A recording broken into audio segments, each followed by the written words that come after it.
হজরত শাহজালাল রাদিয়াল্লাহু তাআলা আনহু দরগা শরীফ মেইন দরজা দিয়ে আমরা ঢুকতেছিলাম জুম্মার নামাজ পড়ার জন্য। ঝিরিঝিরি বৃষ্টি ছিল আজকে সকাল থেকেই।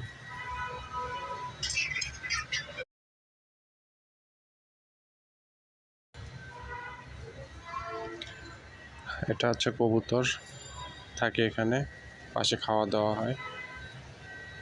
অনেক কবুতর থাকে, জালালি কবুতর এগুলো।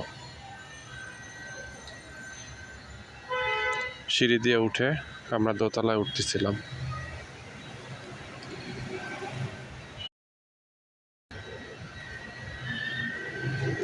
দোতলায় আমরা যেখানে খতিব বয়ান দেয় সেখানে নামাজ পড়তে গেলে মিনিমাম 11টার সময় যাইতে হয়, প্রথম সারিতে বসতে হলে। 1টা 15-তে জামাত ছিল আজকে।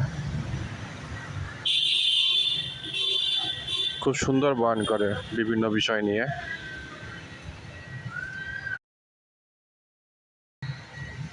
বিভিন্ন কারুকার্য দিয়ে ভিতরটা অনেক সুন্দর করে তৈরি করা।